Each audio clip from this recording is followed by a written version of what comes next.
Over the years, Kerry and I did keep up with technology, with VCRs, computers, camcorders, HD TV. We, of course, both began with beta, because that's all there was in the late 1970s.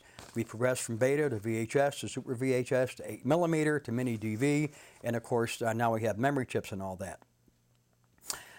Kerry actually sold me his first iMac back in the early 2000s. I think it was a G3 600 iMac or something. And I got that because I wanted to learn how to edit weddings on iMovie, and I really, really loved it.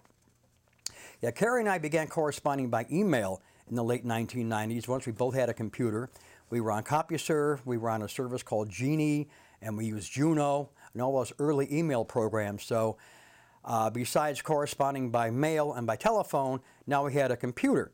And of course, we added Skype to that in the 2000s.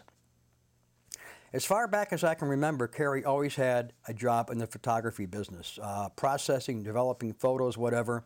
His last job was a manager of a Ritz camera in Orlando, and he loved it. He loved going to work.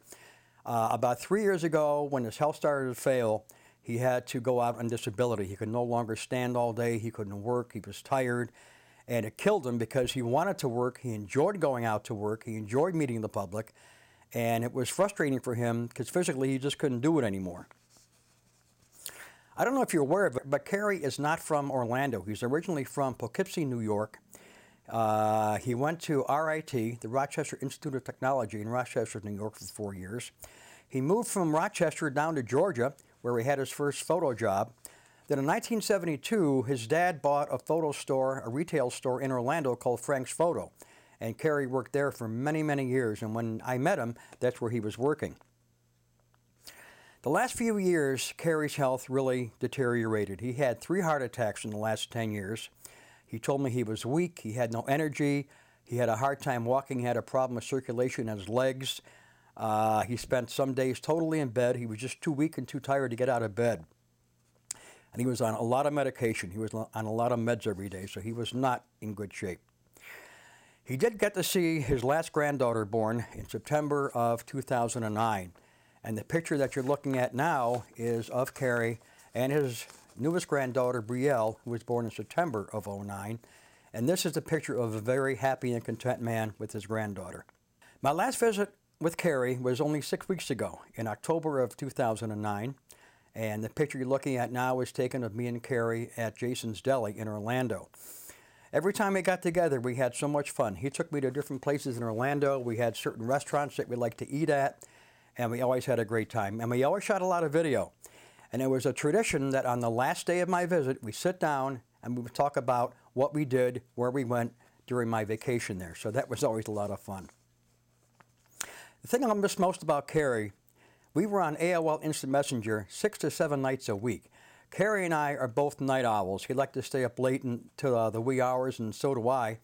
And even when I get home from work at 2:30 in the morning, I would turn on Instant Messenger, and he was always there. And we could chat for hours. We didn't say a lot, but we chat for hours. I'm going to miss that more than anything, Kerry. That's how we mainly communicated in the last few years. One of the last pictures taken of Kerry, probably, is this picture of him with his family on Thanksgiving of 2009, with him, his mother, his youngest daughter Erica, and his newest granddaughter Brielle. And I'm going to miss the guy. A lot of you will too. I was lucky enough to spend a lot of time with him since 1979 in person, and he was a great guy. He's probably the most mellow, gentle, easygoing man I've ever met in my life. I never saw a spark of temper on this man every time I was with him in person. He was a very easygoing guy, and even though he was in bad health when I saw him in October of this year, we still went around town. He was kind of slow moving, and he was out of breath sometimes. He couldn't do a lot of walking, but he'll be missed. He'll be missed. He was a very close and dear friend. We corresponded a lot by email, by the U.S. mail, by video letter, by CompuServe, by Skype. Every time a new way of communication showed itself to us, we took advantage of it, and we talked a lot. We were very close. We were on the same track politically. We had a lot of the same views. We were both very much into technology, into video. He, of course, loved photography, and when he did weddings, he could do either still photography or video. So he had a lot more wedding jobs than I did over the years because I was only video. My best goes out to Kerry's family. I know they're hurting. I'm hurting too. A lot of you out there that did know Kerry, I know how you feel. Well, we're missing a great, great guy. So he's gone. I still have a hard time believing it. I knew it was a matter of time because his heart was so bad. He had so many health problems. And it's very rough. It's very rough. This is Ray Glasser, Cleveland, Ohio, December 12th, 2009.